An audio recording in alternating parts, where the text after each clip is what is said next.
And let's see what happens. Lisa Marie always looks like she's like, looking over an edge. You know what I mean? She's like, And it looks like we are I, I there. think Lisa Marie, I think it's because you're looking at the letters on the screen. You know what I mean? It's like, no problem. I just think it's funny. All right. It's like you're like your pet at the end of the bed. You know what I mean? It's like, are you up there? Are you guys up there? Well, welcome everybody. It's so good to see you again here on day 8 of Mastering the Science of Getting Rich. And I hope you are taking notes. If not, all right, that's fine. We have these recorded and you can watch them on Robert's YouTube channel, roberthollis.com/YouTube. And I was just informed that you could also watch them on roberthollis.com/live. Thank you to Matt Hollis. Matthew, thank you so much for setting this up. I haven't seen it yet. Robert just told me about it, but let's promote it. Let's promote sharing this amazing training, this amazing gift that we are being given on mastering the science of getting rich. And what a great follow up to chapter 7 yesterday of gratitude. Because again, as I've said before, everything every chapter sets itself up for the next chapter. We just experienced gratitude in chapter 7. So now that we are grateful for everything that we have, for where we are, what it is that we do, for where we are, now is the time to start chapter 8 and thinking in the certain way. That's another step as we move forward to mastering the science of getting rich. And to help us take each step, day by day, step by step, please welcome our mentor, our guide, our friend, our companion on this journey. I said guide, okay, that's fine. We'll just I'll take it. I'm so excited, Robert. I can't tell you the fact that we are doing this and that you are leading us on this journey. Ladies and gentlemen, please welcome Robert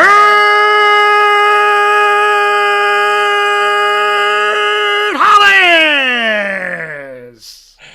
Oh my God. Thank you so much, Craig. I appreciate you more than you'll ever know. Thank you so much. Yeah, I guess for some of you too, I'll just make this an announcement. Craig reached out to me and said that he was hashtagging everyone in the vision group.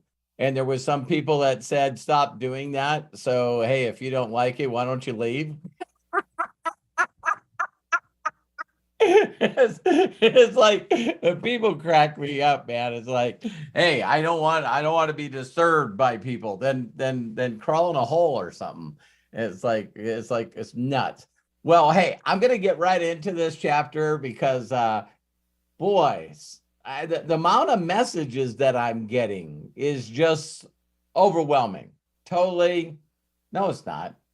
No, it's not. I can handle it all. Just bring it to me. See, just gotta train the mind. So let's first thing I want to share with every one of you is exactly what Craig talked about. Look at this website. Next broadcast. So I guess if I click here, I'm worried about doing that. But join the Zoom, get the book. Look at this. No, you guys can't hire my son. He works for me. But no, he's old enough to make his own decisions for sure. But man, wow, that's amazing. Thank you so much, Matt. Doing stuff behind the scenes constantly. So let's go ahead and get started. Let's listen to this chapter and okay.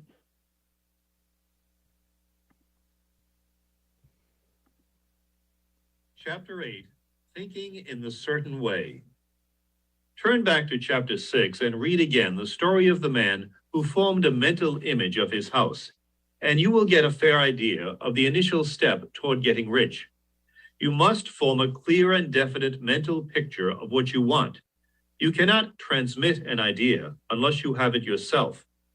You must have it before you can give it, and many people fail to impress thinking substance because they have themselves only a vague and misty concept of the things they want to do, to have, or to become.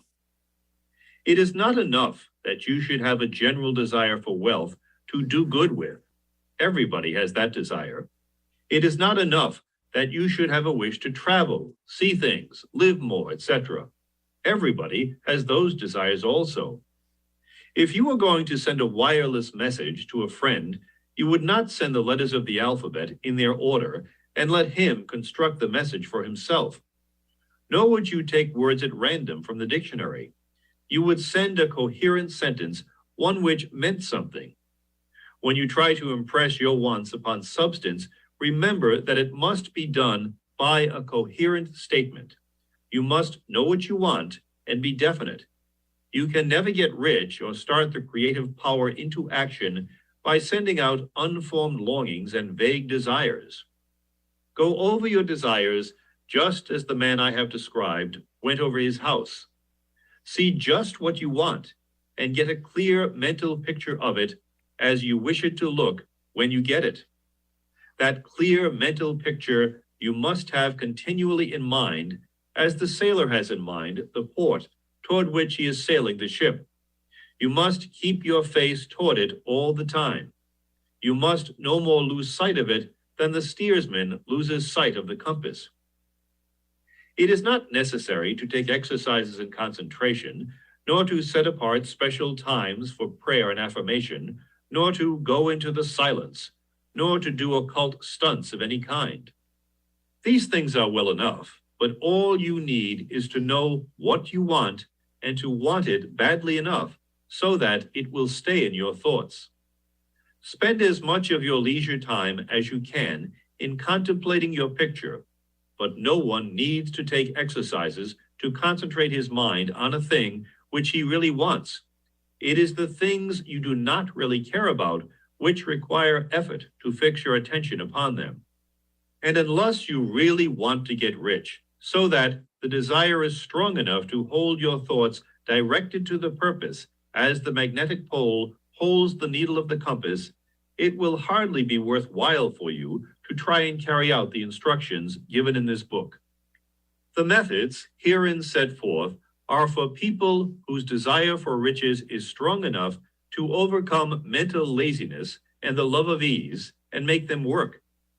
The more clear and definite you make your picture then, and the more you dwell upon it, bringing out all its delightful details, the stronger your desire will be.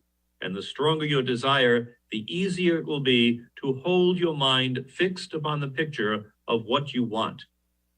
Something more is necessary, however, than merely to see the picture clearly. If that is all you do, you are only a dreamer, and you will have little or no power for accomplishment. Behind your clear vision must be the purpose to realize it, to bring it out in tangible expression.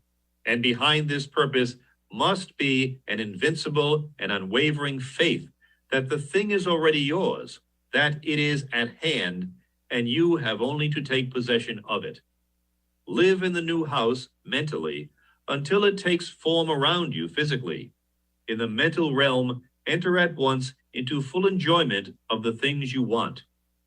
Whatsoever things ye ask for when ye pray, believe that ye receive them, and ye shall have them, said Jesus. See the things you want as if they were actually around you all the time. See yourself as owning and using them. Make use of them in imagination just as you will use them when they are your tangible possessions. Dwell upon your mental picture until it is clear and distinct, and then take the mental attitude of ownership toward everything in that picture. Take possession of it in mind, in the full faith that it is actually yours. Hold to this mental ownership. Do not waver for an instant in the faith that is real. And remember what was said in a preceding chapter about gratitude. Be as thankful for it all the time as you expect to be when it has taken form. The man who can sincerely thank God for the things which as yet he owns only in imagination has real faith. He will get rich. He will cause the creation of whatsoever he wants. You do not need to pray repeatedly for things you want. It is not necessary to tell God about it every day. Use not vain repetitions as the heathen do, said Jesus to his pupils. For your Father knoweth that ye have need of these things before ye ask him. Your part is to intelligently formulate your desire for the things which make for a larger life, and to get these desires arranged into a coherent whole, and then to impress this whole desire upon the formless substance, which has the power and the will to bring you what you want. You do not make this impression by repeating strings of words. You make it by holding the vision with unshakable purpose to attain it, and with steadfast faith that you do attain it. The answer to prayer is not according to your faith while you are talking, but according to your faith while you are working. You cannot impress the mind of God by having a special Sabbath day set apart to tell him what you want, and the forgetting him during the rest of the week. You cannot impress him by having special hours to go into your closet and pray, if you then dismiss the matter from your mind until the hour of prayer comes again. Oral prayer is well enough, and has its effect, especially upon yourself, in clarifying your vision and strengthening your faith. But it is not your oral petitions which get you what you want. In order to get rich, you do not need a sweet hour of prayer. You need to pray without ceasing.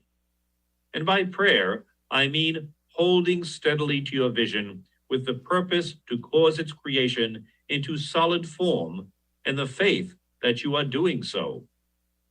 Believe that you receive them. The whole matter turns on receiving once you have clearly formed your vision. When you have formed it, it is well to make an oral statement addressing the Supreme in reverent prayer. And from that moment, you must, in mind, receive what you ask for. Live in the new house, wear the fine clothes, ride in the automobile, go on the journey, and confidently plan for greater journeys. Think and speak of all the things you have asked for in terms of actual present ownership. Imagine an environment and a financial condition exactly as you want them, and live all the time in that imaginary environment and financial condition. Mind, however, that you do not do this as a mere dreamer and castle builder. Hold to the faith that the imaginary is being realized and to the purpose to realize it. Remember that it is faith and purpose in the use of the imagination which make the difference between the scientist and the dreamer. And having learned this fact, it is here that you must learn the proper use of the will.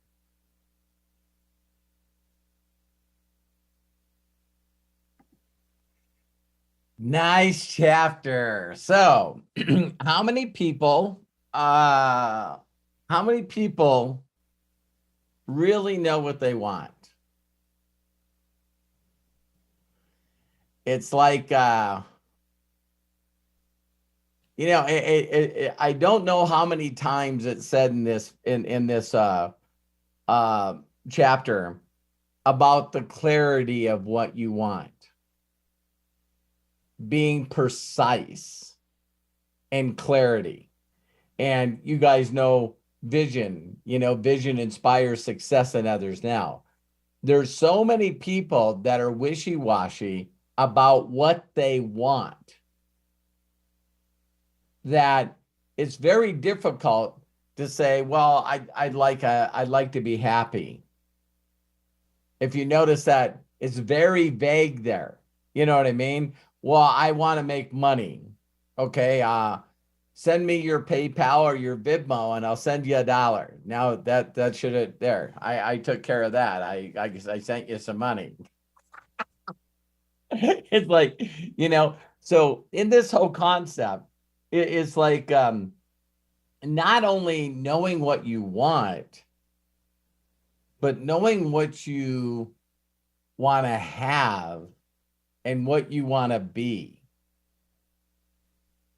You'll see this come up in a lot of personal development stuff where, want, have, and be.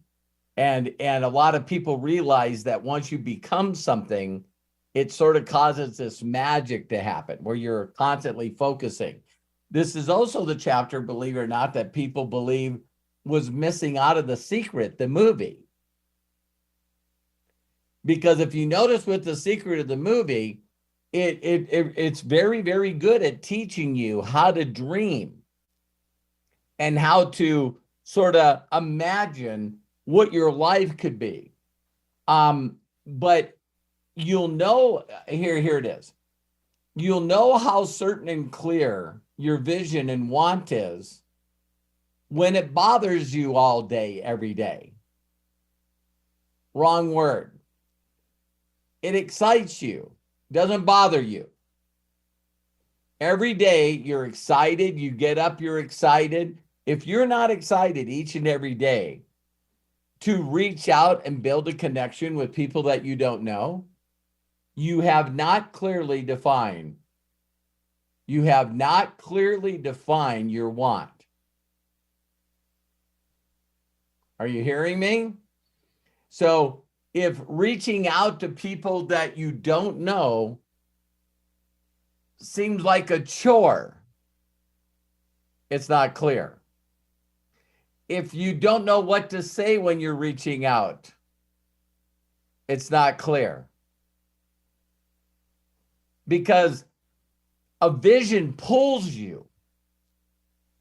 It pulls you toward what you want to achieve. And if you read the chapters before this, it's just this constant thought that it has to do with the uplifting of humanity. If it's uplifting things that are living on this planet. So the way to greatness is the service of many. I know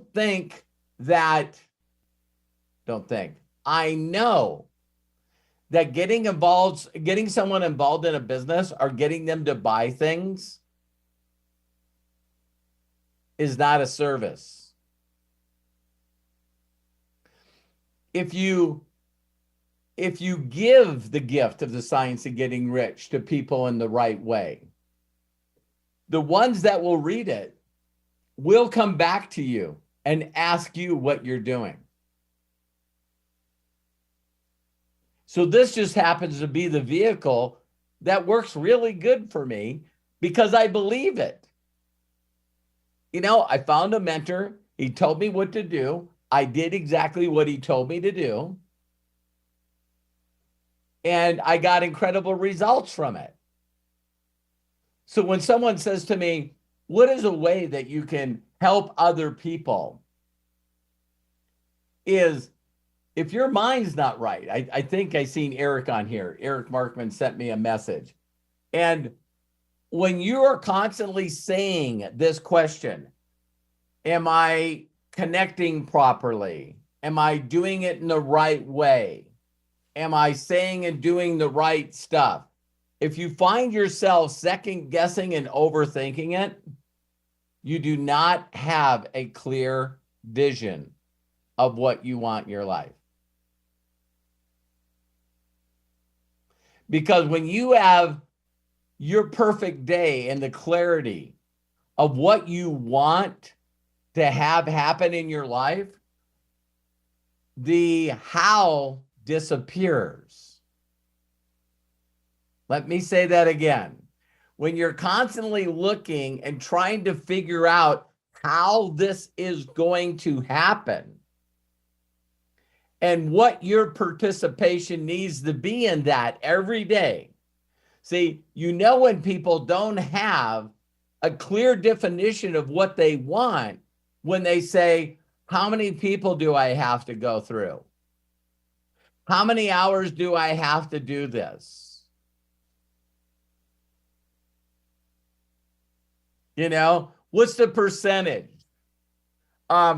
Is there anyone that is already selling these? See, where excuses and being a victim, and you second guessing yourself, thinking that you don't know what to do next. It's everything to do with what you want in your life. Because if you know clearly what you want, you'll walk through a brick wall. There's nothing that can stop you from doing this, including people's opinions. What people with the t-shirts are thinking and saying about you, including their lack of support. Do you guys realize that is wired in as I am with what I want to accomplish? There is nobody or no thing that can stop me from making this happen. It's so clear in my mind what I need to do every day that I'm not only excited to do it, I can't wait to get to it. I'll share with you guys something that happened to me yesterday. You know you're on the right track of who you're serving and what you're doing and what rewards you're going to get. When after I took my shower, I was in the kitchen and I was eating some chocolate squares and squirting some nutrition into my mouth. And this is the thought that hit me. Imagine this. I can't believe I walked out of the bedroom without praying. That's how excited I was to get to this. Now, what do you think was the next thing that I did? Not my bedroom, but I went in the living room, got on my knees, and said my prayers. When I get a thought, which I believe is a prompting, an utterance, a guidance, because I surrender all. When I get that little thing, you should do this, I just do it. I just do it. And see, most people are not even connected enough to get the ding. See what I mean? They're so caught up in their head and their emotions, just making it worse, that all their concentration on what they feel right now instead of what they need to accomplish. Did you guys click on that?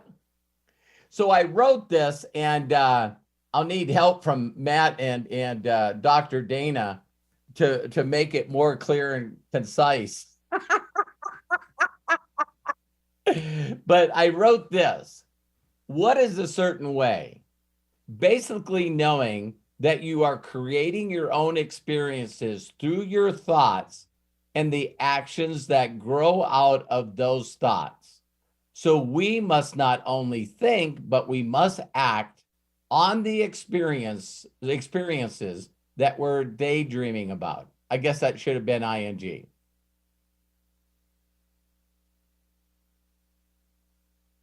Now,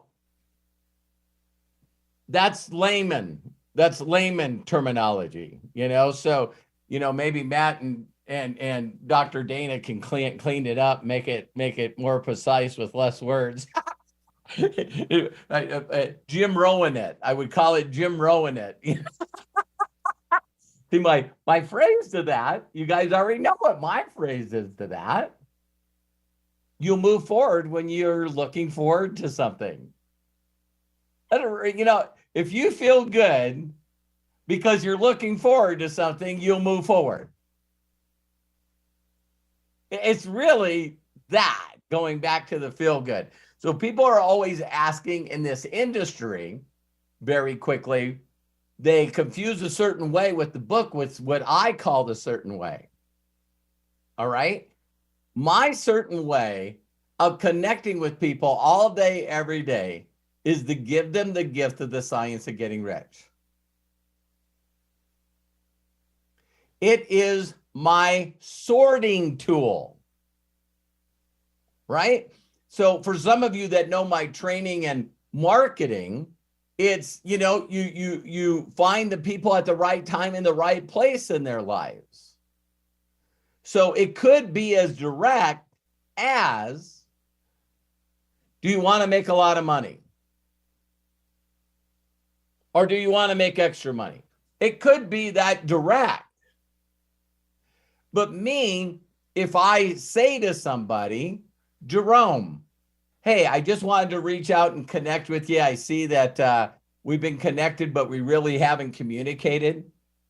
And part of my connection is giving away the Science of Getting Rich, not only the audio, but the books. My mentor told me to listen to or read 4, 14, and 7. And I just hope this blesses you like it did me.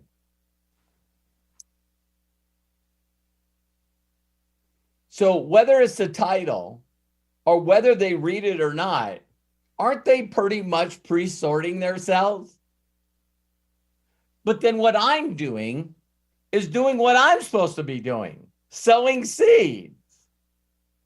My job is not to see which ones are fertile, which ones will go through it. That's not my job. My job is to connect and try to give them something that causes the law of reciprocity. The next step is simple. They reach back, oh my God, thank you very much. I've never heard of this. Well, I have heard of it, but I just didn't really, it's time that I read it again. It caught me at the right time. Thank you very much. That's when I'll say, hey, I'm connecting with people not only to make it better for people, but I was hoping you could do me a huge personal favor. I'm helping a company expand right now. Are you guys following me? So everybody's like, oh my God, what's the new way? The new way is just connecting with a gift before you go into the rest of the way. All right? So, Greg, that's all I got to say, other than I'm jacked out of my mind that I'm fulfilling what I want to do on this planet. Do you guys realize that I did a course on mastering the science of getting rich and was at a place in my mind where I deleted all the videos?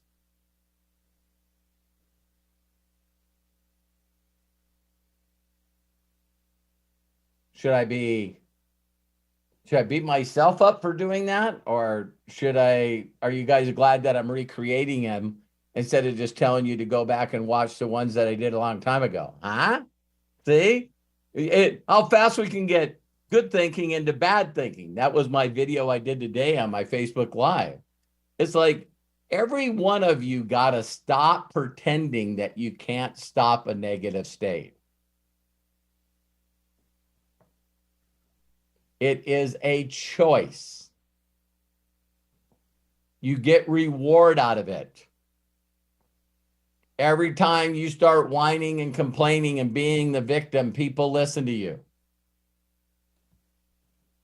So when you say, what reward would I get out of, whining and complaining and saying, Katie, can I get 1 more minute of your time? Is there any way that we can go through a game plan? I need another game plan. You guys want to take care of that really quickly? All you got to say to them is read chapters 4, 14, and 7 and get back to me with a clear, perfect day that you want to experience. That's the way I mentor. Some of you, I've asked you to do that. You've never done it. I'm still your friend. I still love you. I just know how lost you are. It's like, I got people that they send me a new perfect day like once every 3 weeks. Hey, Robert, I know that you don't have time to read this and you don't like to read, but you told me one time in a personal coaching that every time I redid my perfect day, I'd send it to you. So here it is. How many people think I read it? Oh, heck yeah. It takes me a while, but I want to believe with them. I want them to paint a picture for me of what they're going to experience for them and their family in the future. So, Craig, back to you. Any comments? Matt, any comments? Craig, any comments? Well, I don't know. Matt, you want to go? Hey guys, I'm just finishing up eating, but I'm watching. Okay. Come We'll back come for it, back to Craig. you. Well, actually, I do.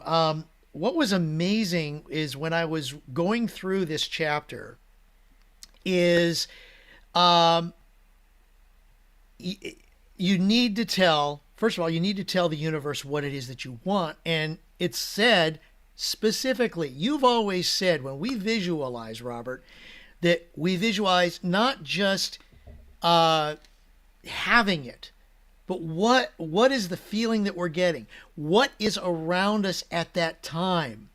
What are we doing at that time to make us feel so good? And again, visualization is just so incredible.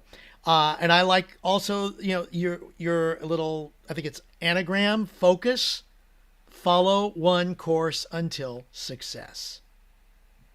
And that's what this is about. Behind your clear vision must be the purpose to realize it, to bring it out in tangible expression. These are direct words from chapter 8. And behind this purpose must be an invincible and unwavering faith that the thing is already yours, that it is at hand and you only have to take possession of it. So you hold steady your vision with purpose to cause its creation into solid form, and the faith that you are doing so, believe that ye receive them. Oh my goodness. These are just incredible words. And this is where, studying the science of getting rich is so important. They're just not words on the page. Right. There is more to it. And I know how many times have you gone over this book? And I mean, gone over like reading and listening to it. Cause I know there's audios, there's, the book. I know that Easily over 100 times. Yeah. Easily over 100 times. Yeah, and I feel the same way because there's just so much there. And I have found that, like, on my morning walks, when I'm listening to it, it's like, oh my gosh, that's right. You get your pops, your point of passions. It resets. It just does a reset. Like you're turning off the computer and you're resetting it. And it's like, oh, yes. Oh, because we listened to gratitude yesterday. And after what Craig just said, now you're supposed to have gratitude and go through the emotions of receiving it. Believing that it's, hey, thank God, oh my God, I just cannot wait to be at the animal shelter and watching the smiles on my family's faces while, Terry gives this big check to them. Like, hey, I can go there. And so, yeah, I'm so happy and grateful that fill in the blank. Yep. That's a great phrase that everybody should be saying. I am so happy and grateful that. And heck, take a few minutes to be that way, to say it, even if it's the same thing that it was yesterday and the day before. But bring it out, say it, focus it. This is thinking in the certain way. Yeah. And this is what is so amazing about this book. I know that you shared with us the question with those questions answering questions from the science of getting rich. I'm going to put it in both chats here in YouTube and on Zoom.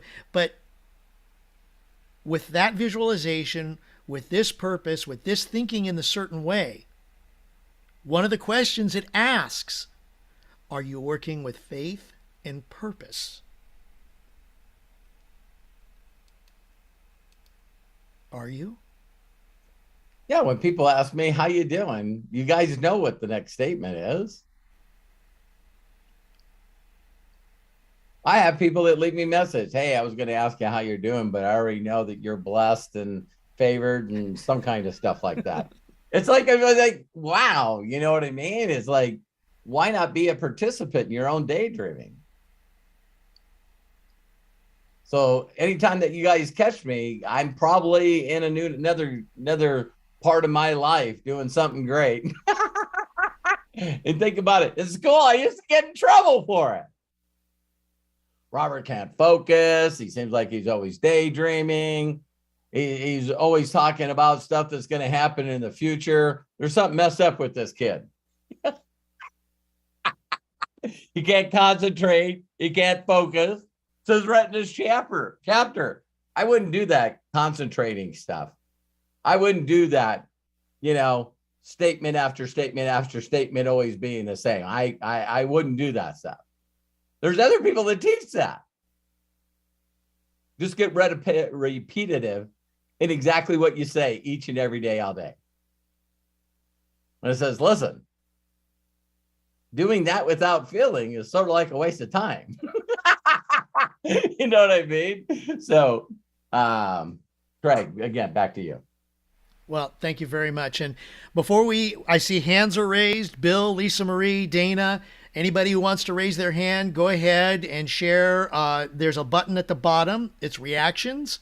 If you put your cursor on the screen in the front of you, click on that reactions button, and then there's a button that says raise hand. Raise your hand. We will call on you that you can share. Okay, we're talking about Chapter 8, Thinking in the Certain Way. So we have that available to you. If you're watching us on YouTube and you're watching us live, you can go to roberthollis.com live and join us here with a share. That'd be great. If you're not, do it yourself. Think about something like what we were talking about. And also, please, those of you watching on YouTube, subscribe to our channel. We appreciate that. And please share this video with everybody. We are learning how to master the science of getting rich and get 1% gooder every single day. So by the end of the year, we will be 365% gooder when we started. So let's go ahead and get started with our shares. Bill Shoemaker, please open up and share with us. Go right ahead. Thank you, Craig. And I just was informed that I have an unstable internet connection, so I hope I'm coming through okay. So, anyway, that's not the first time that you've heard the word unstable. No. And a positive. Like I was called a daydreamer. I couldn't focus. It's like that was a positive. That song Daydream is just, I can't get it out of my head. Oh, I love it. And I don't want to get it out of my head. No. It's incredible. Thank you for commenting on my live today. You're welcome. Need more participation. Anyway. It'll come. Visualize it. Visualize. I've been doing that, and you showed up, so it does work, right? It does work. I think it has a lot to do with the algorithms on Facebook too. So I don't know. Could be wrong. I think that's a made up thing. Yeah. You know how religions say it's just a mystery? Yeah. Social media says it's the algorithm. So then other people can say, I figured it out. And then they get people to give them money because they figured it out. Right. It's like, hey, I can teach you the algorithm. It's like, no, you can't. So congratulations on the page, Matt. Great job. It looks amazing. And, I have a funnel builder. I could probably build that myself if I really put my mind to it. So you can do anything you want. I know. So I really have a vision of what I want, and I've written it down, and I work on it every day.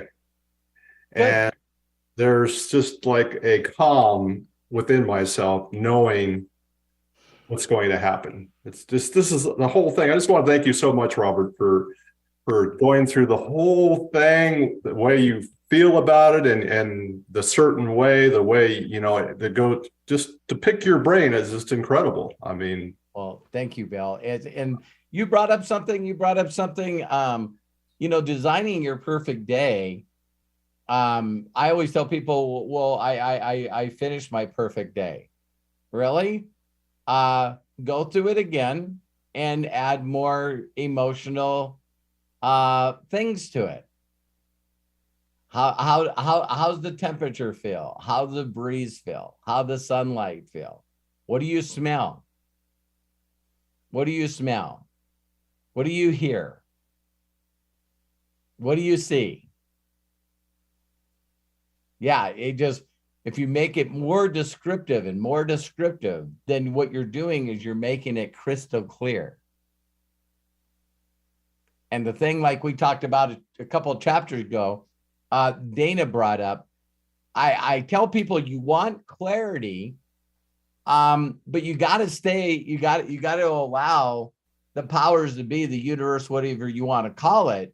Like if you have a perfect place that you're imagining waking up, you can have a lot of emotional experiences for that and not say that I want to buy, you know, six Vistalucci and Newport Coast. You see what I mean? Some people believe that clarity is actually saying, you know, whatever's going to happen, that person is going to have to be forced out of that house. Because aren't we going back to some of the other chapters? Nothing needs to be taken away from anybody for you to get what you want. So make the crystal clarity of it, but allow it to be a number of ways that it could be delivered. So yeah, thank you, Bill. You're awesome. thank you. Yeah, writing it down definitely makes a difference. It does. It does. People think that you got to write it down. You got to write it down. Awesome. Thank you, Bill. I appreciate you, man. You, brother. Thank you, Bill. And as let's see, who was it? Jerome posted here in the Zoom chat, you know, that visualization, that looking ahead, 6-phase meditation. Yeah. That's it why is when I tell people, hey, you got to listen to this, and they're like, I don't know what you guys do when it says, okay, we're in phase 4. Why would I know that it's phase 4? Listen to it thousands and thousands and thousands of times. All you got to do is go to the day that Vishen Lakhiani wrote the Code to the Extraordinary Mind, and look when he loaded it online, and I've been listening to it ever since then. And people are like, how long should you listen to something? That's like, how many people should I connect with? If I was using something that was making me feel good, and actually using the laws to actually bring stuff to me, why would I want to stop it? That's bizarre. But I know people, yeah, I read it one time. Good for you, man. Tell me one thing that it says. Okay, let's move on. Okay. Yeah, 100. Okay, so Lisa Marie, I see your hand is up. Please open up and share with us. Thank you. Hi. I'm so happy to be here. Happy you're here. Thank you. This has been so good for me. I've said that a few times, but this chapter made me pause and actually question myself. And as far as my motives go, I shared with you guys over the weekend that my perfect day just spittled right out of me. And it was very good detail. And all of my senses were there. It was 5 pages. Perfect. So I just went to town on it and had definite clarity. And so I was telling my husband about it because I was excited. And then and then you told us about yours and Terry's talk Right. and what she wanted to do. And I visualized you and Terry handing a check to Buddy's place. Oh, I love that. And my husband's like, I told him about that. And he's like, are you freaking kidding me? You didn't say that to him. I said, no, of course not. But then it made me second guess myself. Okay, But- so you second guess yourself. Now go back. Okay. Now, I don't, yeah, okay. yeah, see? So as soon as the feeling, Lisa Marie, you've been in places, we've all been in places where you felt the energy shift. Okay, so if you're feeling awesome and you're really excited and you're sharing it with the people that you know, and your feelings changed, Yeah. just no, you're not stealing my joy. Are you kidding me? You're not stealing my joy. Don't have to figure it out. So now you got to get back into that joy energy again. Yeah. I So just when got the energy, what a lot of people do, and we're human, is when the energy shifts, we stay there. Yeah. It's no different than you going, hey, let's go outside and we can talk outside. And you open up the door and you're like, damn, it's cold out here. Yeah. It's cold out here. Your mind immediately finds a solution. Should we just stay inside or should we grab some jackets? Well, I wanted to go outside, so let's grab some jackets. Let's start a fire. That's the way your mind should work. Yeah. Right. So when you're in joy and you're talking about, what'd you call it? Buddy's Ranch? Buddy's place. Buddy's Place. Okay. Yeah. So as soon as you're thinking about Buddy's Place and what you're going to do with it and the money that's going to come in and the animals that you're coming in, and you just stay in that mode, every time that you feel the energy shift, the radio station got off the channel, what is the first thing that you do? Go back and get that freaking You're channel. listening to music, or you're on a cell phone and the Mhm. signal starts changing. What do? Go back and get it. Hang on. You're looking everywhere for the signal. Yeah. You're trying to plug back in to that good feeling. Yeah. Energy shifts. No. Plug back in. Okay. I know I have my heart's in the right place. Yeah, it is. So, And so we talked in a previous video, Lisa, whether you're spiritual or not, mhm. the joy will be stolen from you. How fast? Well, I'm not going to let it. No, but it says the devil, whatever you want to believe in, that as Right. soon as you experience this incredible joy, Devil tries to take it away. immediately. So if you guys hear that, believe that, some people don't believe in God or devil or whatever. So let's just talk about energy. All right.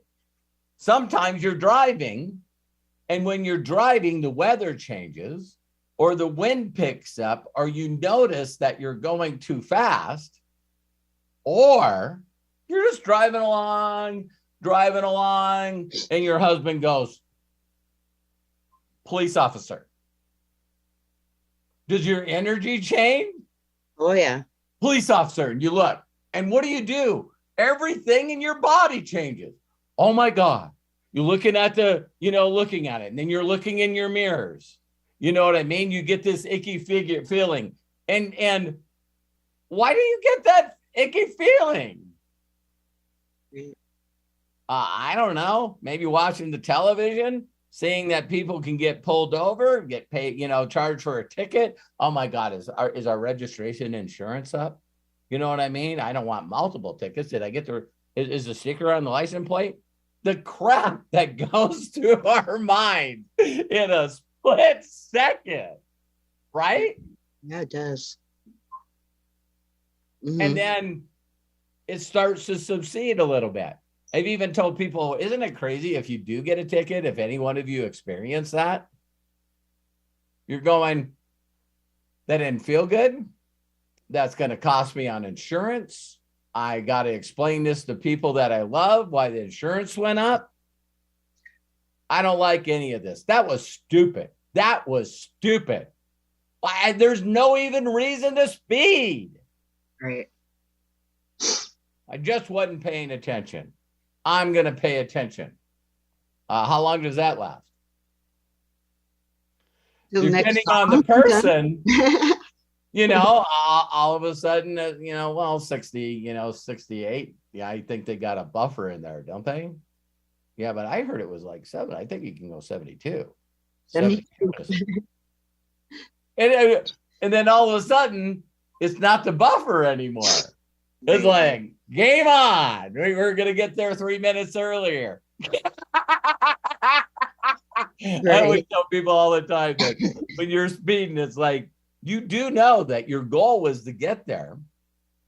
And based on driving 10 miles an hour, 10 miles an hour over the speed limit, how much earlier are you going to get there? Right.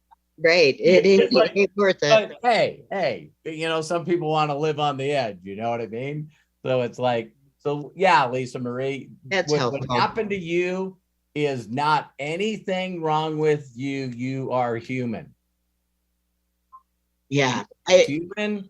It bugged me that I even second guessed myself too. That bugged me. Yeah, you got to stop beating yourself up. You know what I mean? Just go, wow, that, Interesting perception. Good, anyway. Good. Yeah. What do you do when a mosquito bites you? Slap it. There you go. Just stop it. Move on. I'd like that. That would feel good, maybe. Yeah. Do you realize there's some people out there that try to break habits by putting a rubber band on their wrist? Yeah. Yep. I've heard it. Yeah, for sure. So every time the joy comes to be stolen away from you and you start plugging into the old matrix, grab that rubber band and pull it out really far and let it snap. Right. Like, damn it, that hurt. Yeah, for Maybe, sure. Okay. I got to jump on that faster. I got to do this and leave the situation laughing instead of crying. There it is. Yeah, and isn't that part of gratitude? Or what you guys want to know is praise and recognition. If we should be daydreaming all day, every day, walking around in a daydream, don't save it for sleep. All right. Then we should be gratitude all day and every day. I am practicing that for sure. So all of a sudden, someone knows what gets people down. So that's where Jimmy Kimmel's mean tweets came from.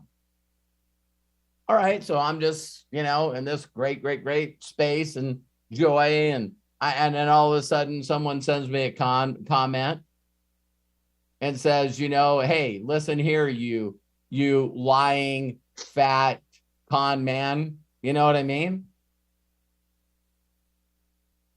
To be able to be in such a space where you recognize exactly what it is. And me, I just do this. I'm like, nice try. Are you kidding me? The old Robert years ago would fall for that. That would take the old Robert out for a couple of years. You go back to the Robert 40 years ago, if there was the internet, I'd be trying to pay somebody some Bitcoin to track down his IP address so I could go over there and it might be a her. Who knows? You know what I mean? But this person needs a piece of my mind. They need an ass whooping. You know what I mean? 55-gallon drum of whoop ass. Yeah. And it's like, I'm sitting there going, oh my God, not only did I get my joy stolen away immediately, but then I would stay in that funk feeling for years. Stole years of my life. So yeah, just be aware that, wow, I'm feeling really good right now. I know something's going to try to get me out of this. Can everybody just leave now? No. Yeah, I know something's going to get. That's why. Do you guys know some people that are really, really in a good place mentally and spiritually, that when things start to happen, they just walk away because they know their inability or their weakness to start taking sides. I'm going to listen to this argument and this opinion thing going back and forth. And then it's going to not only jack me up, but then I'm going to pick sides. I know none of you know people that do that.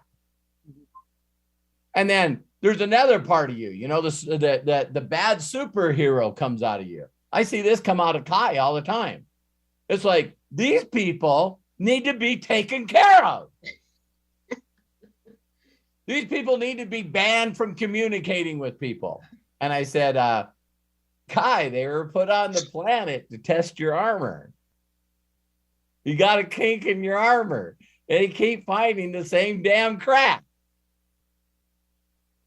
Just weld it up and don't let anyone pierce you there anymore.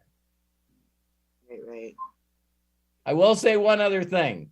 Have you guys ever heard of a guy named Mike Tyson? You could hate boxing and know who Mike Tyson is.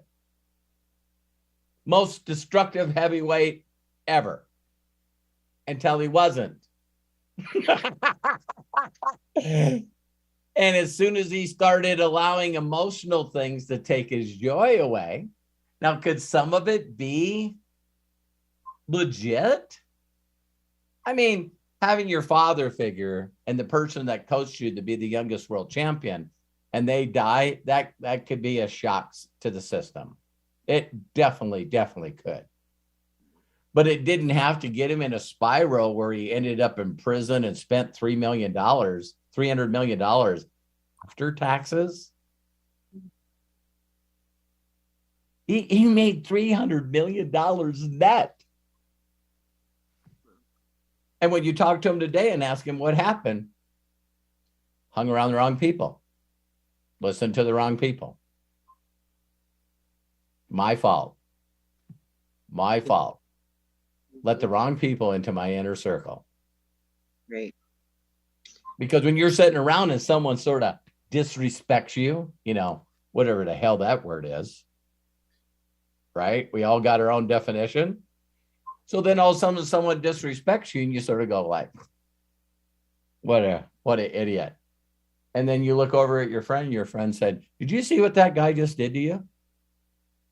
Are you going to allow that to happen? I guess not. Sounds like I'm going to be spending some more time in jail today.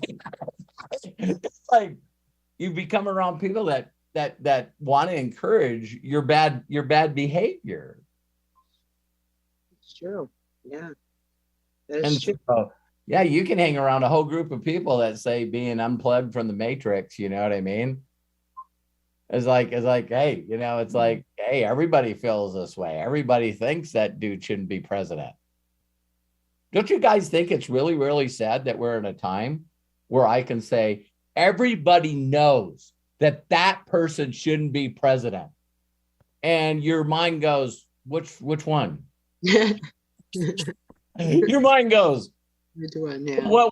Which guy are you talking about? Because I need to pick sides. Right? That's true. Are you talking about the one that was in there? Or are you talking about the one that's in there now? Which one? It's like, wow, you got pulled out of that fast. Can we do a write-in? I'll write myself in. Lisa Marie, thank you so much for bringing this up. It was Yes, you're welcome. important. It was so important for us to bring up that you're writing your perfect day. And while you're writing your perfect day and you go into the flow like you did, and you just start daydreaming and just, you just keep doing it. You just keep going. You just keep going. And a guy reached out to me today based on what we talked about. And he goes, I look at the $10,000 that I wrote my check.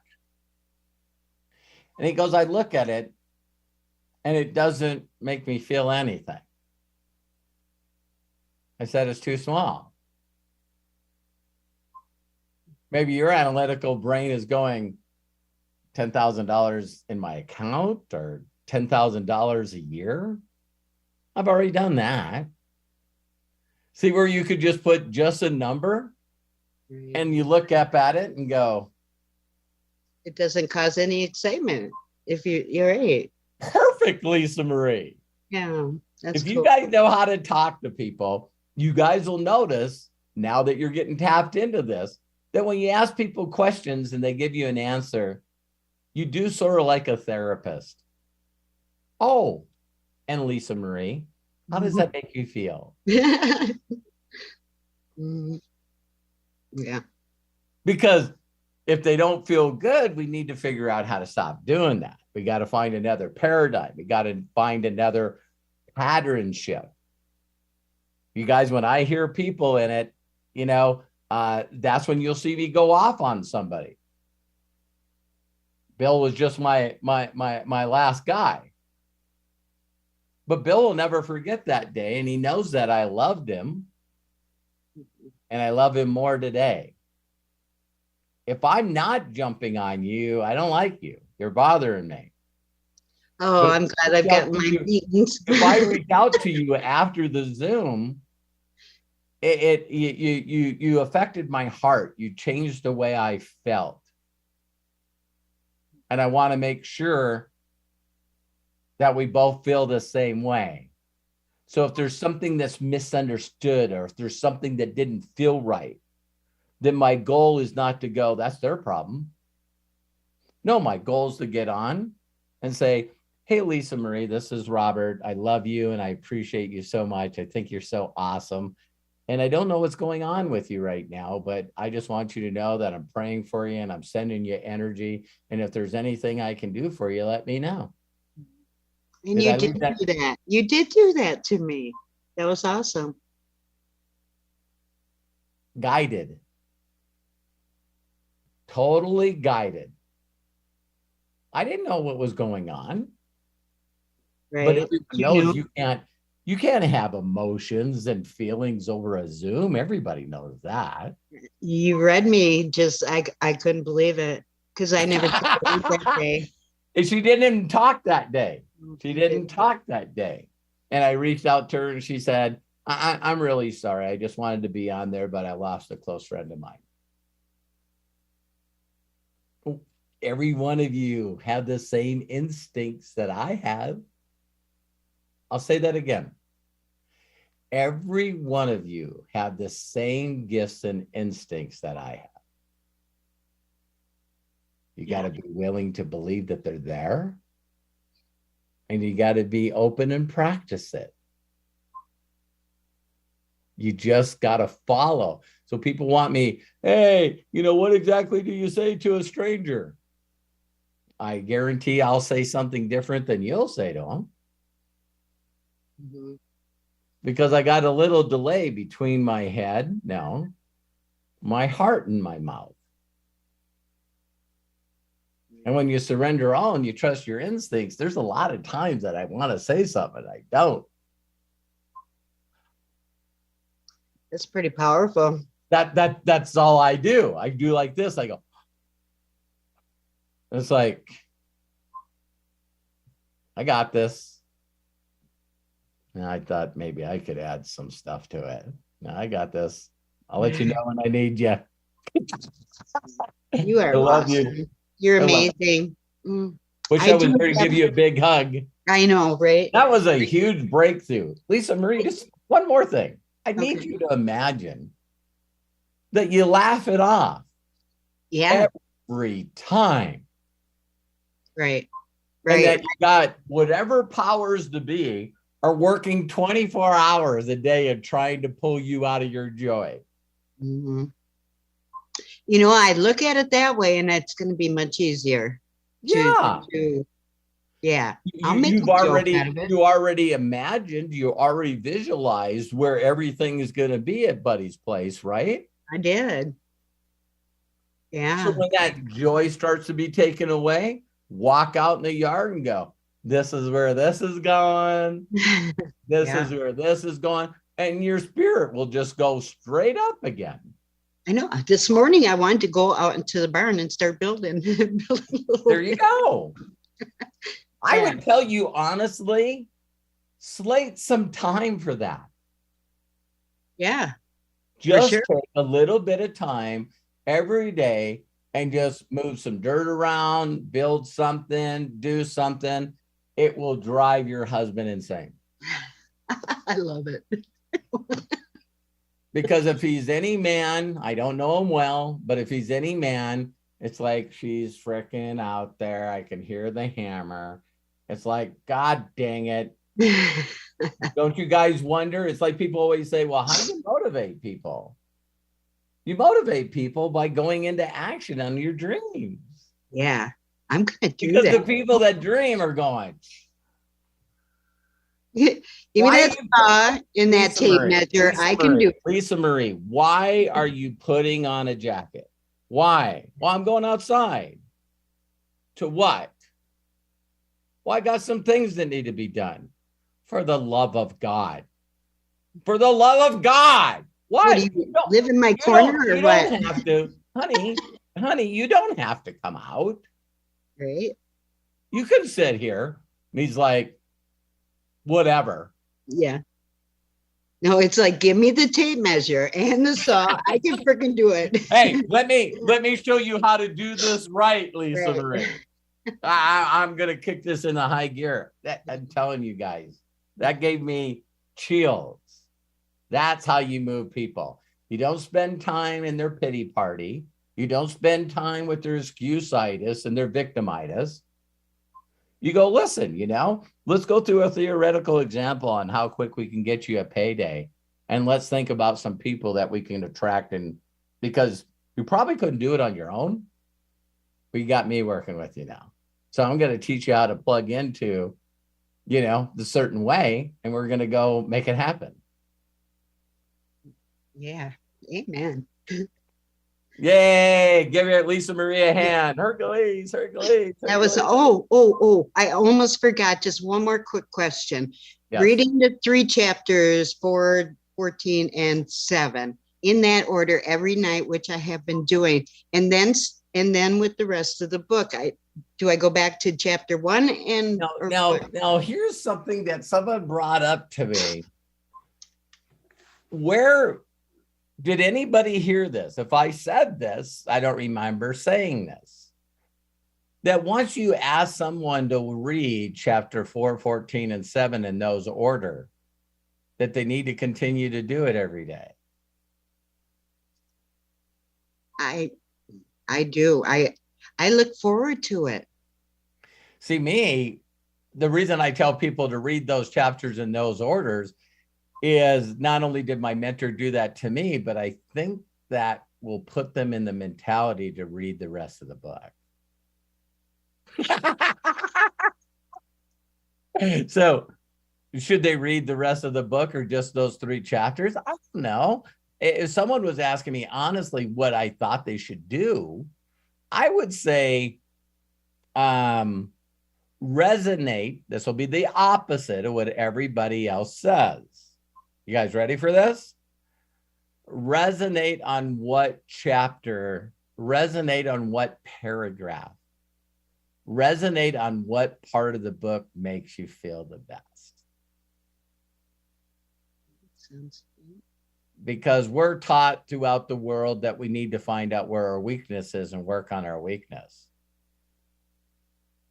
That's a lie. It's a straight out lie. It's you find out what makes you feel the best. Mm-hmm.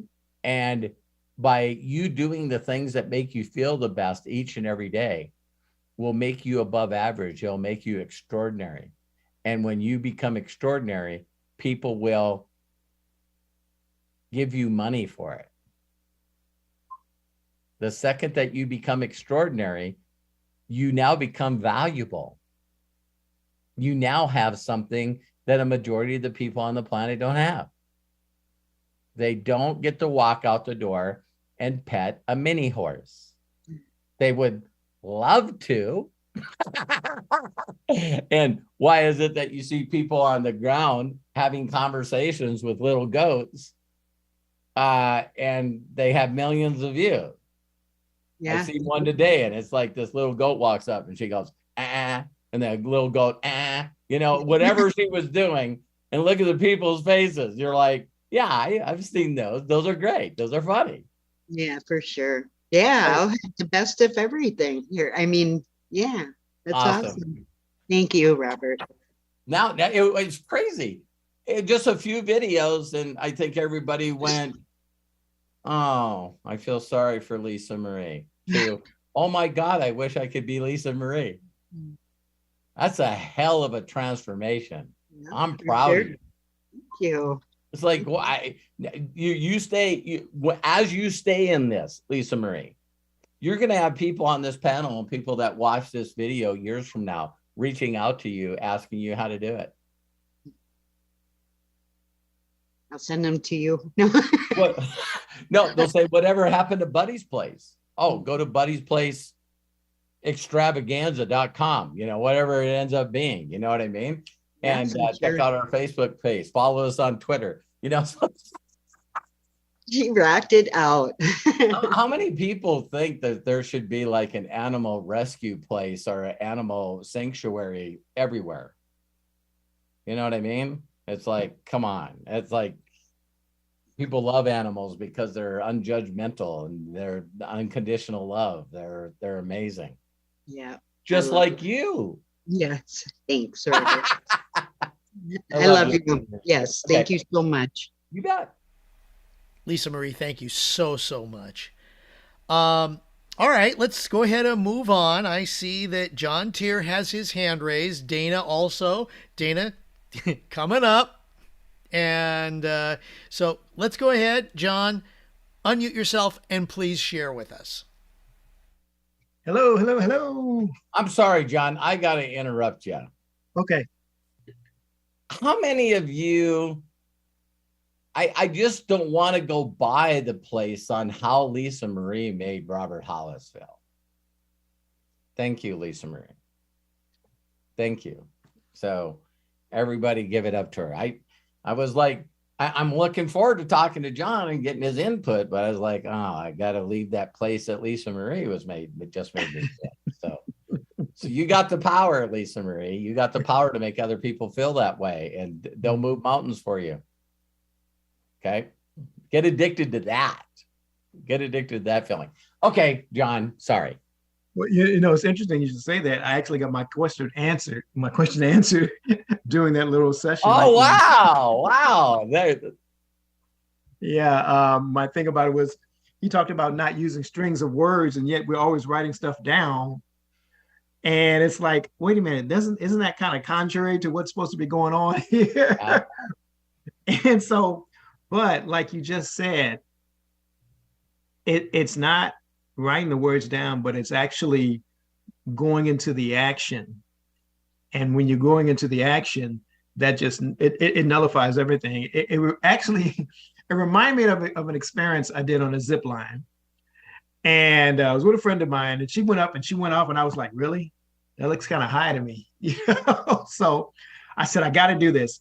And all the time I was climbing the stairs, thinking to myself, I can't be outdone. But I was climbing the stairs like, what are you getting ready to do? I got to the top, and the guy says, okay, now just step off. Just what? You want me to just step off into nothing? And the moment I did, all the voices went silent. Yes. They were all gone. And it taught me something. It was like, man, when you move into action, everything else shuts down. It does. And that's the same thing that happens when I get ready to do a call. Every single time I get ready to press that button to speak to somebody, I got all this stuff going on in my head. And I said, and It's like, are you sure you want to say that? How are you going to say this? I just, be quiet. Yeah. Press the button. So, I don't know. I don't know the person yet. And so that was just it, man. But yeah, I got that answered because that's it. You Thank just you, go John. forward and you let the action speak for itself. So You as soon as we go into action on anything, our mind goes. And it's funny, believe it or not, it's just our most primitive part of our brain. The reptile brain that wants you not to do a damn thing. Don't move. It feels comfortable here. The energy feels okay right here. Just, is it possible that someone could bring you your food so you can stay in this chair? Just keep being entertained by the TV. Just stay there. As soon as you go into action, the reptile brain goes, oh my God, now how am I going to protect myself? They don't know what to tell you not to do yet because they don't know what the hell you're doing. See what I mean?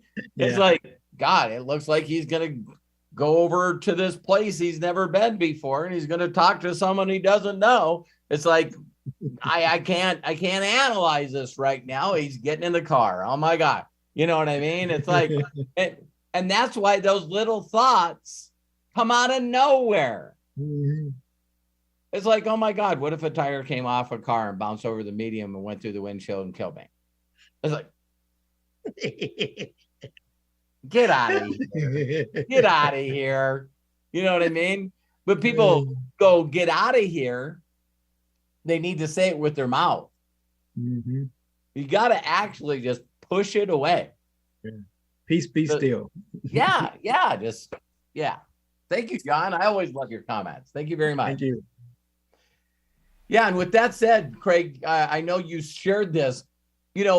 I love these masterminds and these, whatever we're doing. Yeah, it's a master's mind. It really is. Mastering the science of getting rich, where two or more minds are together, they're in the midst of the third, whether you believe it or not.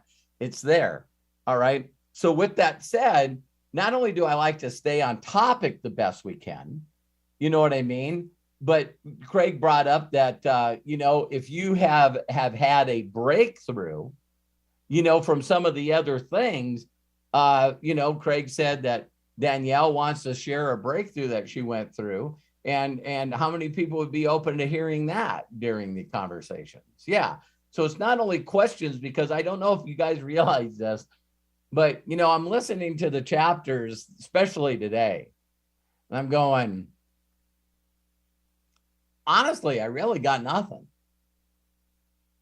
That's pretty damn clear what it said right there.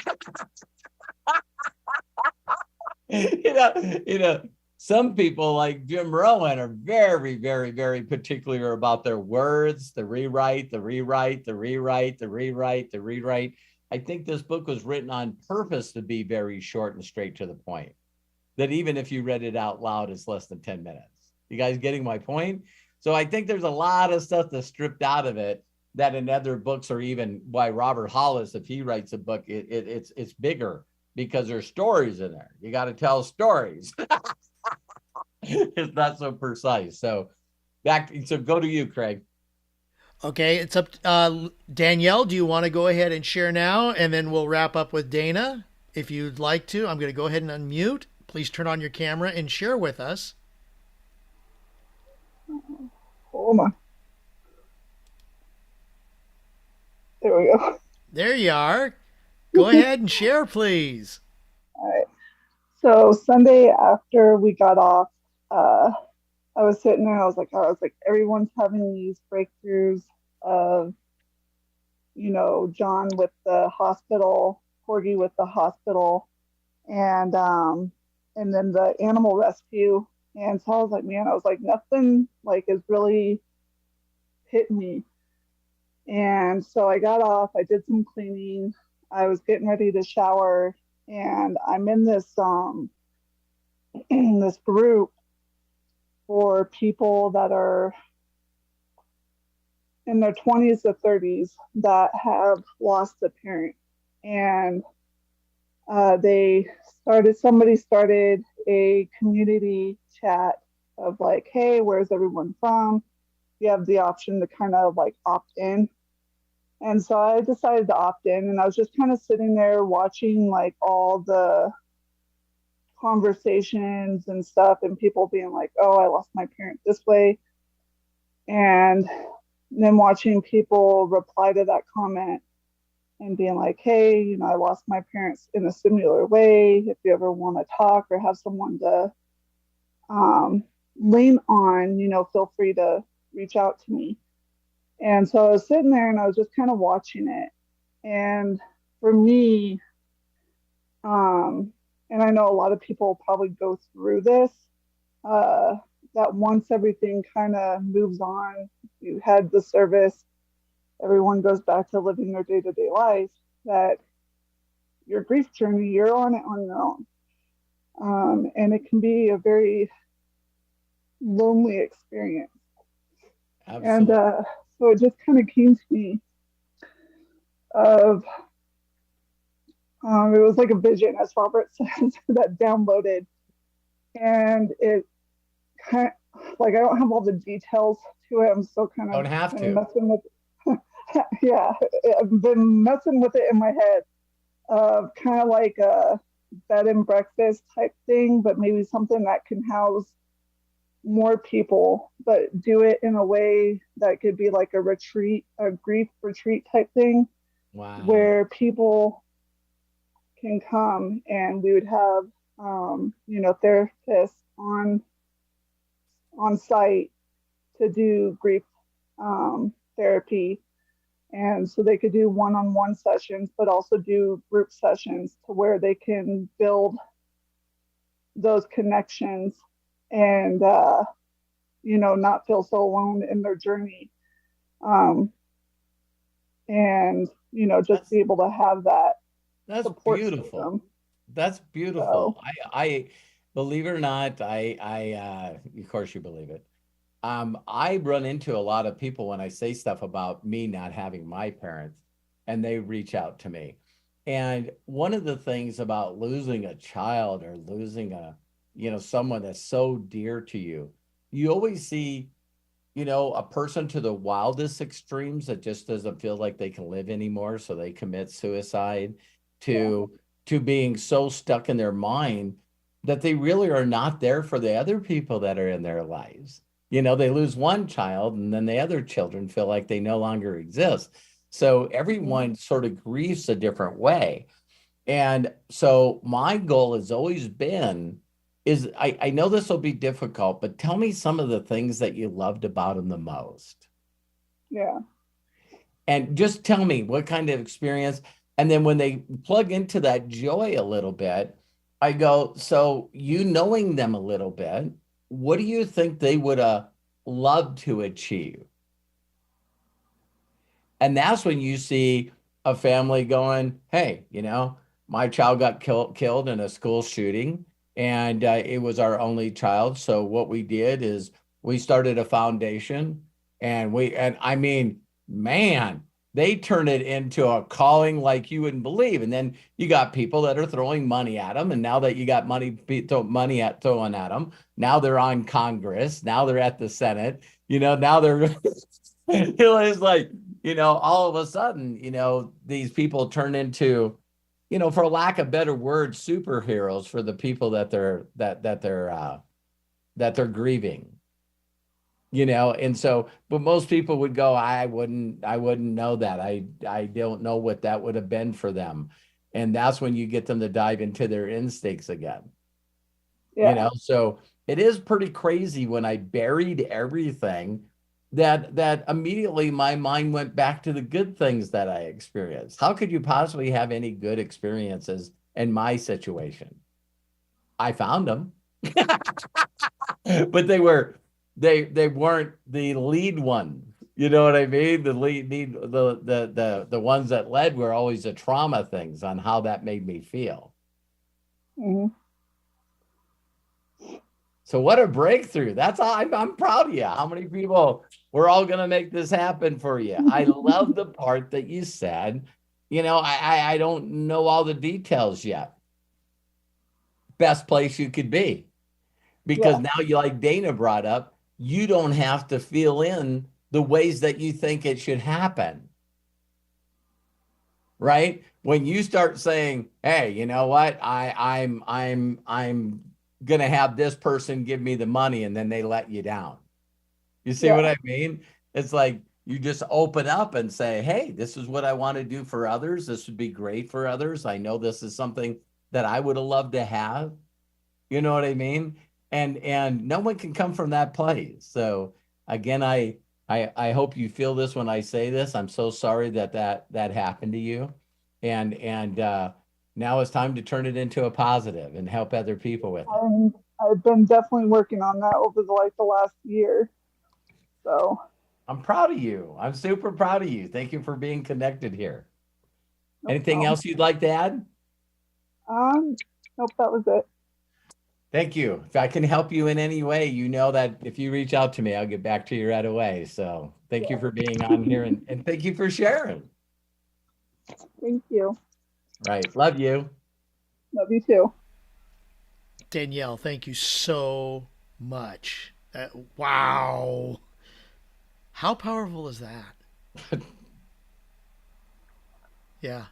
Yeah. I just love it. Yeah. Thank you so much. Okay. Dana Scranton. Dr. Dana. Dr. Dana. It's that time, everybody. Open up their ears and listen up. Take notes. He's on the shore of our minds and getting ready to share us with waves of information. Well, there you go. And oh my gosh, I'll tell you what, this session, it's just, there's a lot to say. But Robert's initial disclosure about the videos that he deleted, what I'd like to say there is those videos, that was a long time ago, and 5 years, 5 years roughly?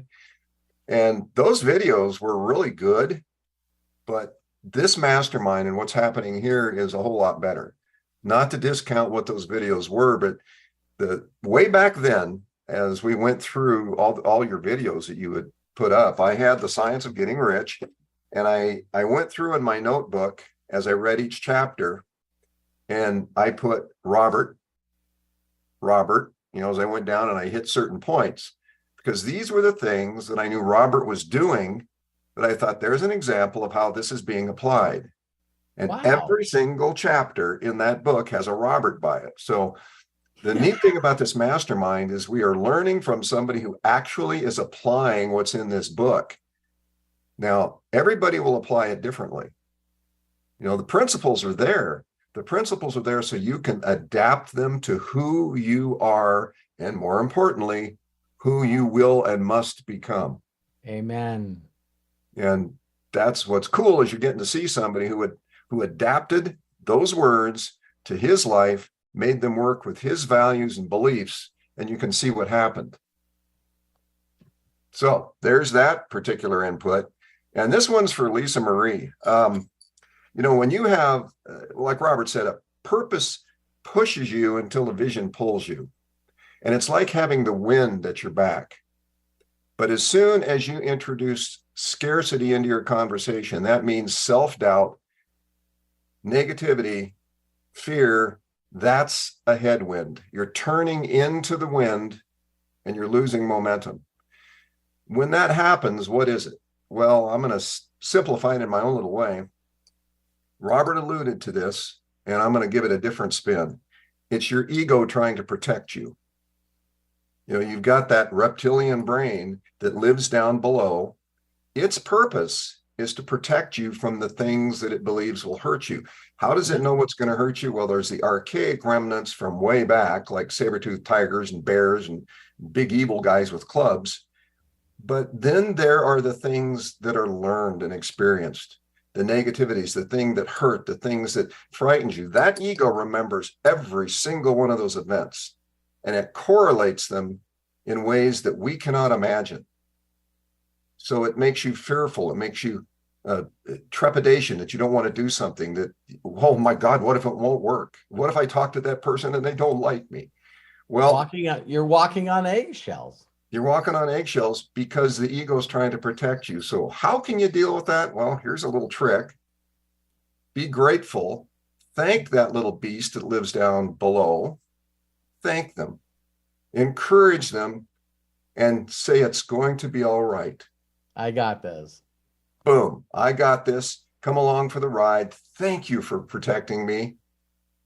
I know that sounds kind of goofy, but that little beast that lives down inside of you has a purpose, and it's exercising its purpose. Be grateful for that. So that's that one. That was Robert, awesome. That was awesome. Well, I'll tell you what, I put the video on pause and I went out looking for Dino. I couldn't find him because that's what it is. It's It is. He's still up here. He's right over there in the corner. There he is. Yeah, he's sitting up on top there. Yeah. Well, Robert, when you said what is a certain way, and you kind of stated it in a very succinct manner. And something that was done back in the 80s, it was in the realm of consciousness. A lot of research was done to support some government programs that were going on because they had discovered things that were useful to them. And they needed to understand more about what was going on in the so-called consciousness area.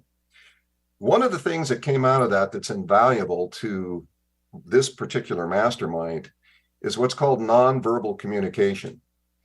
In other words, when you're visualizing, when you're trying to see that thing that you want, sometimes people do it in the way of affirmations. They say, I am so thankful and grateful that I am successful, that I'm earning $25 million a week, and it goes on, and nothing kind of happens. Why is that? Because saying the words alone does nothing. Those words have to be turned into pictures and have to be accompanied with emotional energy. That's called nonverbal communication, because the universe with the big U doesn't know necessarily what your words are. It knows. That was good. It knows the picture that you're putting in your mind, the movie, the feelings associated with it. Those elements of energy transfer to the big U, and then it knows what to do with those. And it sends back to you, and this is very important, it sends back to you information in ways that are not in words. They are in feelings, they are in experiences, they are in those things. All of a sudden something flashes into your mind and you have no idea where it came from. That's nonverbal communication trying to come back at you.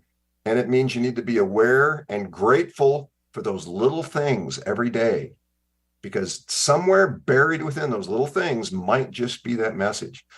So in this visualization tactic, get good at visualizing what it is that you are based on the future. You have it today. It's not a contradiction.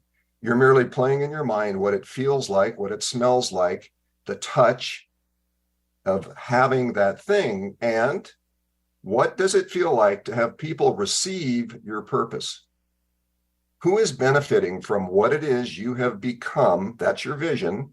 To me, vision is internal. It's who you are becoming or will become or must become to deliver your purpose that you now have. Purpose is external. It's what you deliver to the world, the benefit and what they feel. So that vision in your head is clarity, but it's clarity of what it feels like, what it looks like, what it smells like, the temperature, the air, what are the things that are going on at that moment? The better you can get at that, the more clarity the big U can deal with. Right? That's a little heady, maybe. No, I didn't think it was.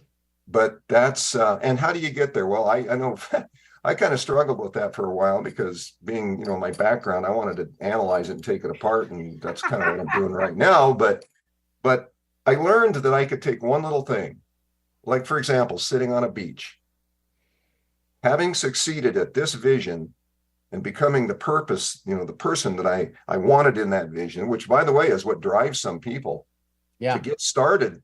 They want to be something. There's something that they've always wanted to be.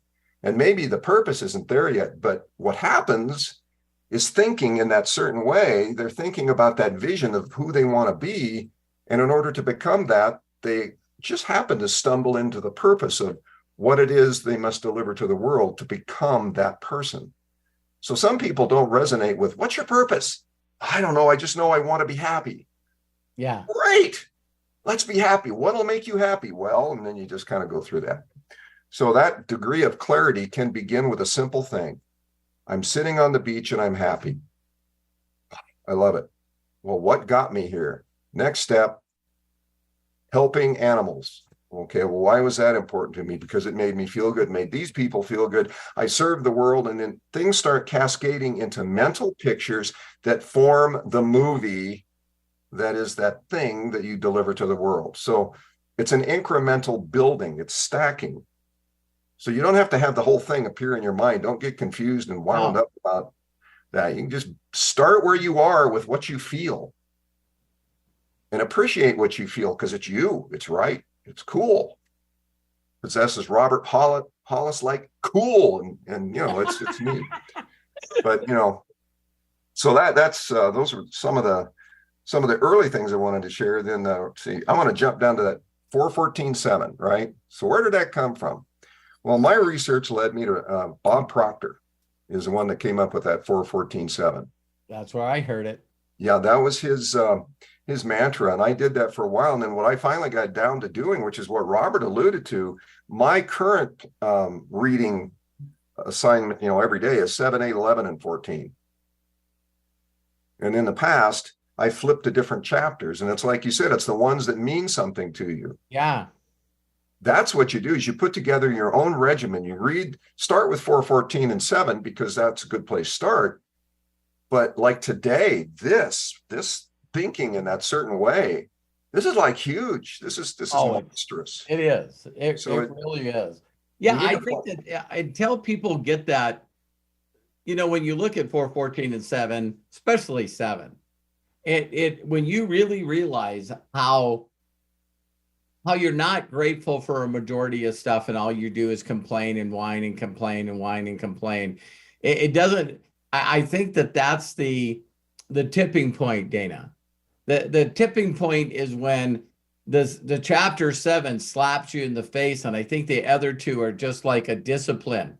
You know, I'm going to go through here, and then I'm going to go through here, and then you get slapped in the face, and then, you know, like I said yesterday, you know, people get upset at me when they got ideas in their heads and they don't know where they got them. You know, I'm the guy that's, hey, if you know that you know that you know something and it's not so, when would you like to know? And I keep challenging people in the last couple of years that, you know, why is there so much training on stuff? Why is there so, why can the marketing world sell a course on everything? It's because people don't have their perfect day. People don't have a vision in their life. So what's that phrase? If you don't stand for something, you'll fall for anything. So when I look back at the training that I got, man, did I get awesome training? Yeah. Was the training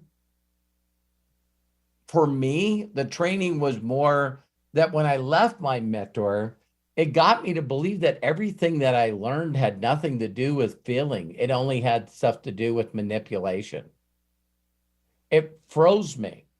It totally froze me, that personality traits and how to do tie-end and end statements and teaching people to go to the end versus the middle. Is everything that I know and I'm teaching and using fear of loss, FOMO, is to get someone to buy somebody else's tickets for training?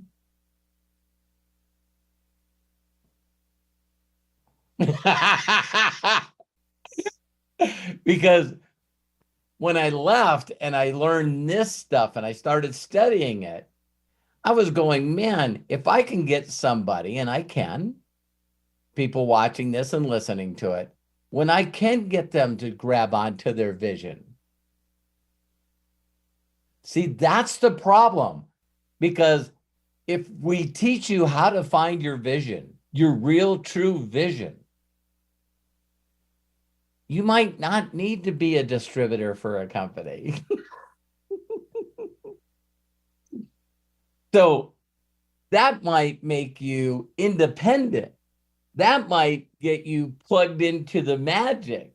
That might get you to actually the thing that you're looking for. And then you get so passionate and so excited about serving, and that you get focused and the law of attraction kicks in. And it's like, hey, Robert, thanks very much for getting in my head and my heart about that stuff. I'm like, that's why I'm here. There's where people get confused. It's like, how does all this stuff turn into me getting somebody in the business and becoming an executive? Maybe if that's what you're using to generate the cash flow to make it happen. Because some people immediately go into the thought, I got to get grants, I got to get funding, I got to get a GoFundMe page, I got to do all this. And now you totally lost your vision and you're more focused on trying to get money. You're trying to get the money for the stuff. And you think that the only way to accomplish what's in your heart is money. And then you get let down because you took your eye off what was important. You focus on a way to generate money and you lost yourself.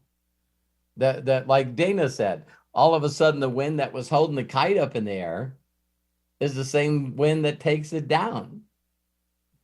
The resistance is only coming one direction. So that's why you hear the thing is like, listen, the wind's the same for all of us. It's just the people that figure out how to get those sails perfectly pitched. Me being an engineer, Daniel will love this statement. The first time I went selling was on a multi-million dollar yacht. And it was from the Detroit Yacht Club. And this guy named Brian Baker, he was in my group in a network marketing company. And he says, hey, I want to take you out. He said, these are the same guys that built the Stars and Stripes that won the American Cup. And he takes me out on it. And my engineer brain was, as soon as we started going, he figured out where the wind was. And then as soon as he figured out where the wind was, he made a turn. And he started going, man, the sails was changing and changing and changing and changing. And I go, what are you doing? It's like he goes, I'm tacking. I go, what's tacking? Well, it's the way that you go against the wind. This thing did not have a motor on it. And I'm going, what? And he goes, yeah, if the wind's coming toward you, you got to tack back and forth to get to the location you want to. And he says, I'm basing it all on time. Because now that I know how much the wind is, once we get further out, then I'll turn around and then I'll have nothing but backwind. And he says, it'll take us 10 minutes to get back. And I was like, wow. And he goes, that's what I want you to feel. And then all of a sudden when the sails got right where they're supposed to be, and then it sounded like the sails or the poles that were holding the sails sounded like they were going to rip off the boat. Because as soon as he got it set perfect, you heard those things go. Man, it was like, so now it's taking the wind and going through the sails. And the poles that were holding the sails were now being pulled, trying to move that gigantic boat. And I'm telling you what, it was like minutes. And not only did we get up and he goes, are you okay? And I go, this is freaking, we're moving this fast and there's no motor. I've never been in something like that. And he goes, I just needed you to feel okay, because now we need less boat in the water. I'm going, what the hell are you talking about? He says, least resistance. So now I'm going to lay it on its side. Put this strap on. I'm going, well, this is just in case you lose your balance. And all of a sudden the boat's like, now it's like it looked like the water was going to come on the boat, and the boat was easily 30-degree angle. And it just kept picking up more speed, just using nothing but the wind. So, wow. I was like, Robert, why how'd you get on that story? That's exactly how your dreams come true. That's how fast at the beginning, you're not used to it. So you're tacking, you keep going back to who you were. You're focused, you keep going back to who you were. You're focused, you keep going back to where you are. If you just keep packing, then all of a sudden you'll feel the wind at your back. And that's what's called a tipping point. When the universe and the energy behind the universe gets at your back, like Dana said, you did what you were supposed to do long enough for it now to feel effortless. That's what people don't get about this lifestyle. It just keeps becoming more and becoming more because now you know it, and now you spend more time in that daydreaming state, in that joy state. So now it just keeps piling stuff on you. People always wonder, how do you have enough money to tithe? Here's where I get that philosophy. I believe the universe has got a knob on it that's just like a volume knob. And every one of you had this deal with God or the universe that said, listen, you give me a hunk of money, you get the first amount. And you lied. Why? Because the joy is going to be stolen immediately. So as soon as you made what you said you were going to make, something else comes up that needs the money, not where you promised it to go. And I believe the universe goes, oh my God, I thought they had it. Turn the volume knob back down. So when I give them money and I flow money through them, it's not going where they said it was going to go. And then you get tested and the knob goes back up and you fail. And the knob goes back up and you fail. And then the knob goes up and you go, man, definition of insanity is doing the same thing over and over, expecting a different result. And you do. The money does go where it's supposed to. And the universe is going, they got it. They got it. Let's turn it up a little more. Let's turn it up a little more. Let's turn it up a little more. And it just goes 10,000s to 20,000s to 30,000s a month, 50,000, 60,000, 70,000, 100,000, 120,000, 150,000. And you're just like, and now you think you're running on a frequency now. It's like you're just buzzing. You're just buzzing, and everybody goes, yeah, they're so lucky. They got given a group, and they got a position, and every stupid excuse on the frickin' planet because they don't understand why the winds are blowing up your sails, and the winds stop working for theirs. So I'm sort of sensitive now. I'm 61 years old, and I can, wait a minute, did the wind shift a little bit? Because it is nature. It's not whether or not the winds are going to change. I just got to be more aware of it now. So I can go, okay, what's the plan? How am I going to stay in it? Is it going to get me to my destination? Do I have to start doing a little tacking? So, Dana, like always, and the rest of you guys get me on these mind dumps. Wow, they're good. They're good for me. They're good for me. It's like, so I will say one last thing. During times of struggle, man, it's great to be around somebody that knows how to sail.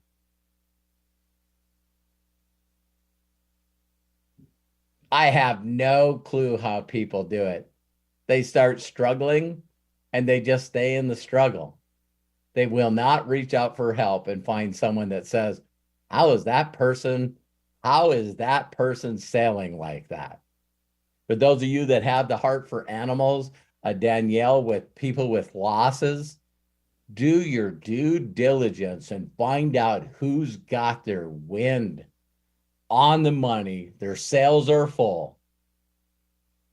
And go, man, you're an inspiration to me. If you can, go visit them, meet them online, find out the people that go, let me tell you about the mistakes you're not supposed to make. Well, I was thinking I should do this. No, don't do that. You don't have to do that at all. In fact, do this, this, this, and this. There's two ways we learn in life. One is through our mistakes, and the other is through other people's mistakes.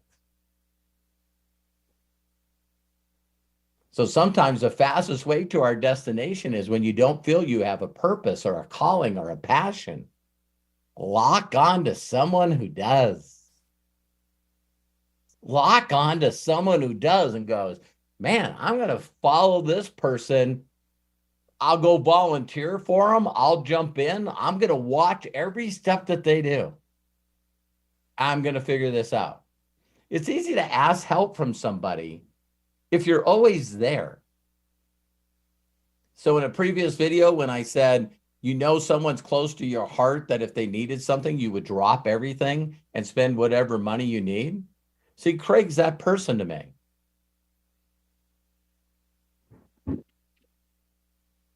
Did you guys hear the lightning bolt? Man, I said, Craig's that person to me, and bam, there's a giant lightning bolt that just hit out here. So I got to pay attention to that. So before the electricity goes out, I'm going to turn it over to Craig. Oh, wow. My hair's standing up. That was close. The big U is saying something? Yes. I wrote that down. That's got to be some swag there. And of course, a small percentage is going to Dr. Dana's charity. Absolutely. That was perfect. So everybody, whenever we think of the big U, Dr. Dana, thank you. Thank you, Dana, for sharing. I mean, wow, thanks to everyone. Your shares are incredible, and exactly, so is everybody's. In fact, the fact that everybody is here says a lot about you and about what we are doing. And when you get a moment to share. That's the whole point behind this, behind Mastering the Science of Getting Rich with Robert Hollis. And tomorrow, oh my gosh, we're continuing to move how to use the will. We've kind of touched on it a little bit today. We're going to dive deep into it tomorrow, and actually even on Thursday, because there's 2 chapters here regarding the will. Correct. So make sure that you are with us, 1 p.m. Pacific, 4 p.m. Eastern Time. Want to thank you. Thanks so much. Gratitudes, of course, to Bill Shoemaker, Lisa Marie Cook, John Tier, Danielle Vetter, Dana Scranton for sharing today. Maybe you'll share tomorrow. We'll see what happens. But we will be doing Chapter 9, and we're going to master the science of getting rich with Robert Hollis. Those of you watching on YouTube, please make sure that you like this video, share this video, and of course, subscribe to our channel. So you're going to get more of this. And when you subscribe, make sure you press that bell or click that bell button, because then every time we go live or every time we share something, you're going to know, and you're going to be a part of this. And you're going to be a part of this amazing, amazing mastermind, master community. And we thank you so very, very much. So on behalf of everybody here, thank you so much for joining us. We look forward to seeing you next time, please. Oh, and if you want to save the chat, almost forgot. Those of you in Zoom, don't forget, click on the 3 dots to the right of the 2, then click on Save Chat, and that chat will download to your computer. If you're on YouTube, it's already there in the chat. So, until next time, please be good to yourself, be cash.